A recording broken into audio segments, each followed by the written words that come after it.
when you go through an initial conversation with someone, how do you work through like strengths and weaknesses, right? And is that something that is there a method around that, or is it general conversation? Is it testing? What do you do to look at someone's sort of strengths and weaknesses? Yeah, I mean, there's various different ways you can kind of look at that. So psychometrics is one. We've got many different coaches that cover different models, whether it's Hogan, Myers-Briggs, We hear Hogan Myers-Briggs a lot, from a screening perspective. From when we're putting talent forward, sometimes some clients use, Myers-Briggs. I probably hear more, and then Hogan recently. But I've always sat there and going, is there not one that actually is the one that everyone says is the best way of screening someone or assessing someone's personality? Yeah, I mean, I think it depends on the company. Some people do be like, right, we want this kind of program, and we want the Hogan to kind of be the psychometrics that we use.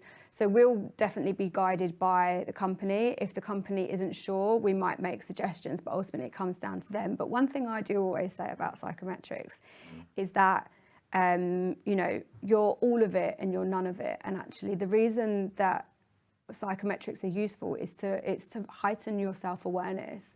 So you become more self-aware when you're out in the world, doing your thing, but actually when your tendencies or your kind of like shadow behavior comes out and it's to your detriment.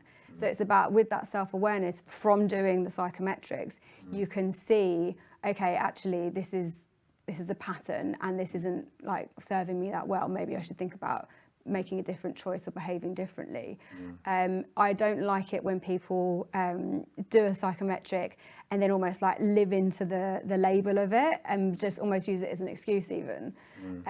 I really enjoy doing 360s, and I find they're really powerful if you do them at the beginning and the end of an assignment, of like a coaching assignment, because you're getting genuine feedback. You'll see a change in, so you do it at the beginning and then you'll do it at the end. Yeah, and you'll see, because Really? and I think that's a really good way to measure, the actual development and growth that's taken place. And also with a 360, if a client comes with specific goals or wants development in a certain area, we can tailor the questions so that the 360 is getting the tangible, relevant feedback that candidate or coachee needs to grow and evolve. And look, I mean, and that's, I mean, for me, kind of obviously in my seat where they're looking at talent, assessing talent, working with clients in terms of trying to work through the different talent that we're trying to introduce. And, I've been doing this for over 15 years now, and I've yet to see one specific method that is a perfect way of selecting a particular candidate for a role. Everyone's got a different approach to how they look at it, and there's no, and you would think after 15 years, I've got to, this is the way to do it. I think it's really hard actually sometimes when you're using different tools to kind of assess talent.